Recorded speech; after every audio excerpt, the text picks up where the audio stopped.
اليوم راني جيتكم بهاد الوصفة اللي نقدروا نزيدوها ونضيفوها للجزائريين اللي راهي حتى هذه معشوقة الجزائريين وديديكاس لينا حنا ناس الغربة وخاصة ناس ألمانيا لأننا رانا محرومين من الملفاي. راني جبت لكم الملفاي بطريقة إكسبريس سهلة سريعة ونعطيكم جميع أسرارها اللي أكيد يخليها بنا على بنا. وهنايا نقول لكم ركزوا برك معايا، رانا رايحين نسافروا للجزائر نديروا نفس الوصفة تاع الملفاي نتاعنا. وتحية الجزائر وتحية بلادنا. وهنا نقول لكم ركزوا معايا وما تنسونيش باللايك نتاعكم التشجيع تاعكم والدعم نتاعكم الدائم. نقولوا بسم الله على بركة الله. نحتاج 3 تاع صفر البيض اللي يكونوا على حرارة المطبخ، يعني نحو البيض وما تقيسوش لان راني رايح نعطيكم فكرة نديروا به. نحتاج تاني 150 تاع الزبده اللي تكون على حراره المطبخ، ما لازمش تكون بارده وما لازمش تكون سخونه، ويستحسن يعني نقطعوها هكا بهذه الطريقه تسهل علينا الخدمه. نحتاج ثاني 500 ملي تاع الحليب، 100 غرام تاع السكر، 60 غرام تاع النشا و لافاني. بالنسبه لافاني تنجموا تستعملوا الكميه اللي راكم حابين انتما. انا نستعمل هذه تعجبني بزاف، نشريها تاع بيو، نشريها يعني كاينه بارتو في المانيا. نرفدو هنايا 3 تاع صفر البيض يستحسن يكونوا على حرارة المطبخ، رشة تاع الملح اللي ما لازمش ابدا ننسوها، لافاني كيما راكم حابين تضيفوا ولا تنقصوا، 100 غرام تاني تاع السكر العادي يعني اللي نديروه في القهوة ولا في الحلويات.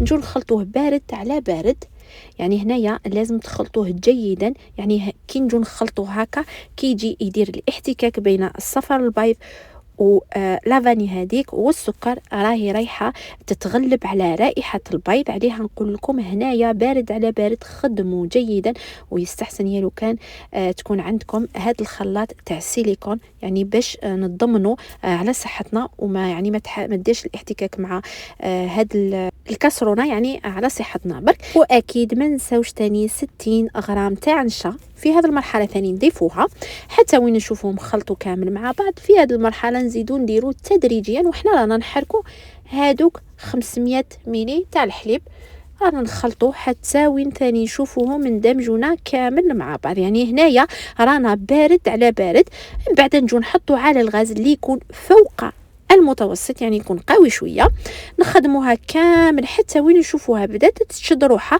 مجرد نشوفوها بدات تشد روحها في هذيك المرحله نقصوا لها، علاه باش ما تحرق لناش من تحت. ومن بعد تديرنا الكتل، اكيد ماش رايح تنجح معنا، غير شفناها بدات تتلم شويه رانا نقصنا وطلعناها فوق النار، نخدموا نعاودوا نردوها للنار، نعاودوا نخدموا نحركوا نعاودوا نردوها للنار باش يعني تنجح معنا وحنا متاكدين. من بعد نجو هنايا حنا لا بريمير فوا قلنا اول مره قلنا نديرو 150 تاع الزبده. في هذه المرحله الزبده هذيك نقسموها على زوج، نرفدو هكا الطبسي اللي يكون يعني يتحمل السخانه، نجو كامل نحطوها هنايا. يعني هذه رانا رايحين من بعد نردوها للثلاجه. في هذه المرحله نرفدو غير 50 غرام تاع الزبده، ومية اللي يبقاونا رانا رايحين نخدموا بها من بعد، ولكن في اول مرحله نخدموا غير ب50 غرام. يعني ان شاء الله يا ربي تفهموها، راني حابه نديرها معكم من الف الى ياء باش تنجح معكم. واكيد البنه تاعها قلت لكم من اروع ما يكون، كانكم راكم تاكلوها الملفي يعني تاع البلاد. فوالا كيما راكم تشوفوا هنايا نسيو نخدموا خلطوها جيدا. تنجموا تستعملوا الخلاط الكهربائي، ولكن تنجموا يعني باش ما حبيتوش يعني ولا ما عندكمش تنجموا تخدموا غير بيديكم بهذه الطريقه اللي راني نخدم بها انا، كاني راني نضرب في البيض. هنايا ممكن يعني تشوفوها انها شدت روحها هكا، ما تقلقوش روحكم عادي جدا. مجرد انكم تولي تخدموها كيما هكا غادي تولي تسخن الكريمه هذه وتولي تطلق روحها نورمال، لان عادي لان الزبده هذيك راهي بارده شويه على حراره المطبخ، عليها تشوفوها هكا شاده روحها. ان شاء الله برك يا ربي تنال اعجابكم. وبعدها نرفدو هكا. الى عندكم ساشي في الدار اي حاجه تنجموا يعني تخدموها، يستحسن انه يكون كونتاكت مباشره مع لاكريم هذه باش نتاكدوا ما جاي حد ديرنا القشره عليها. يفضل ان نحطوها مباشره عليه يعني بعد ما تكون بارده شويه باش يعني ما تكونش مضره بالصحه تاعنا، لانه حتى هذا البلاستيك يعني راه مضر بالصحه. يستحسن يعني تكون بارده شويه باش ما تنضش يعني. من بعد نجو نحطوها في الثلاجه ونجو نخدموا لاباط تاعنا. فيما يخص لاباط نجمي يعني تخدمي لاباط فايتي اللي نخدموها في الدار، ولكن في بعض الاحيان يعني انا نفضل نشريها مباشره هكا ونخدمها.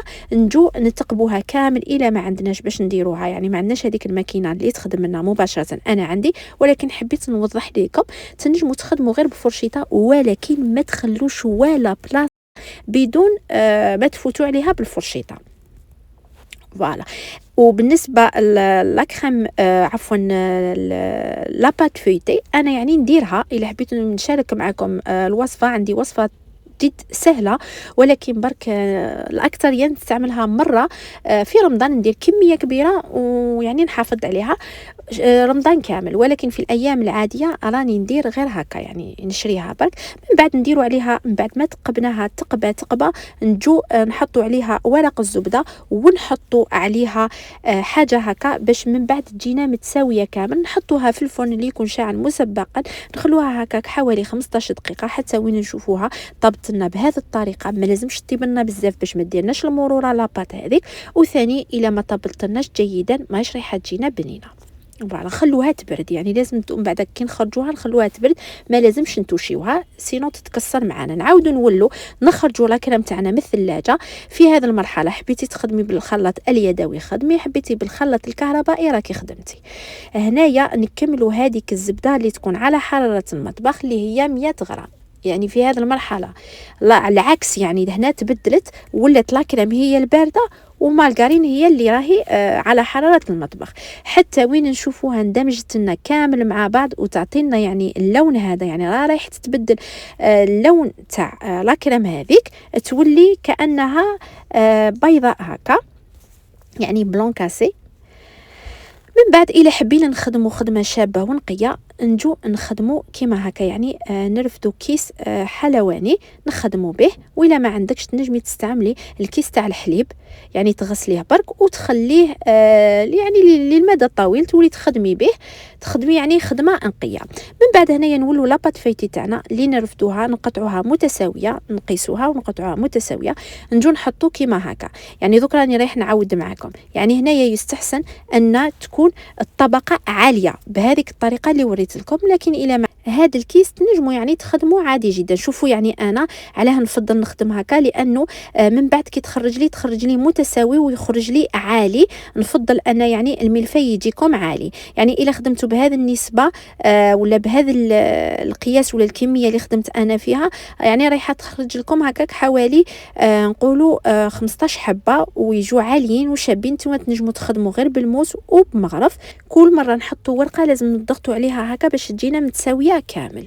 من بعد هنايا نجو نديروا الطبقه الاخيره اللي هي نحتاجوا فيها حوالي 250 تاع السكر، سكر كلاص. يعني نحتاجوا فيها ثاني حوالي 3 مغارف كبار تاع الحليب. وفي هذه المرحله الى حبيتوا تستعملوا هذاك البيض تنجموا تستعملوا في هذه المرحله وديروا عليها غير قطره هكا تاع الحليب تسيو تلموه كامل به. حبيتوا تعملوا هنايا بخلط الكهربائي ولا تنجموا غير خلط اليدوي، يعني ما ديروش بزاف تاع الحليب، ديروا غير تدريجيا باش ما يجيكمش خفيف بزاف سينو ماش رايح يبان لكم.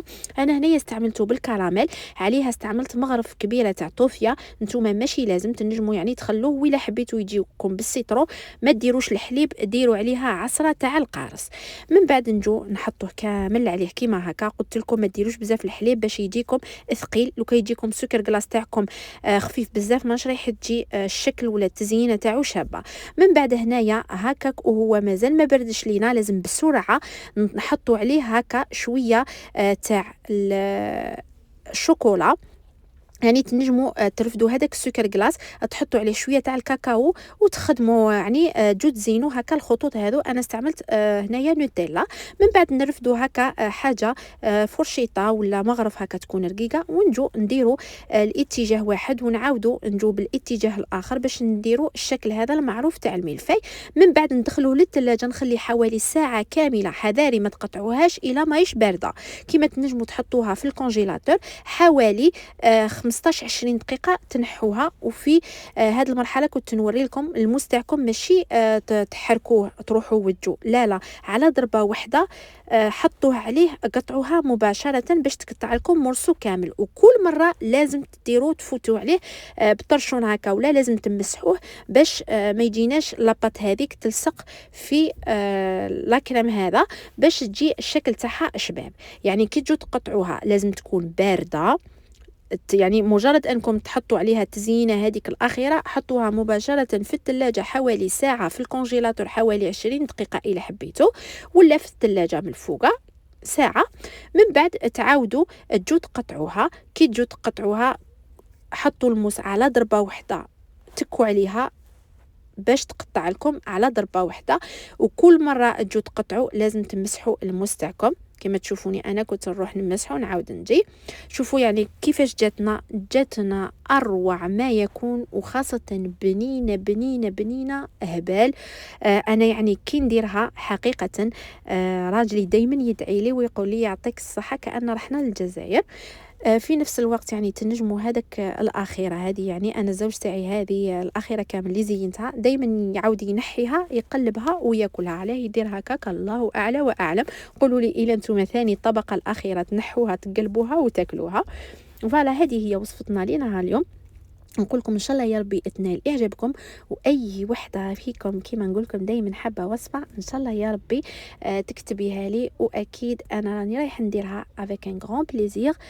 نتوما برك ما تنساونيش باللايك نتاعكم، بالتشجيع نتاعكم، بالدعم الدائم. وحبيت نشكر بزاف المتتبعات نتاعي اللي فيهم سلمى، اللي فيهم وحده الاسم تاعها شويه غريب ما على باليش كي يسموها، وكاينه ثاني خالتي اللي نعيط لها، خالتي راهي عايشه في مارسي ولا ما نعرفها. كاينه ثاني ام عبدو نعتقد هذيك تاني نقول لها شكرا جزيلا، ونشكر جميع متتبعاتي. هنا معليا غير نقول لكم ان شاء الله نتلاقاو في ساعه الخير، ربي يدوم هنا وهناكم. استودعكم الله الذي احبكم فيه. سلام.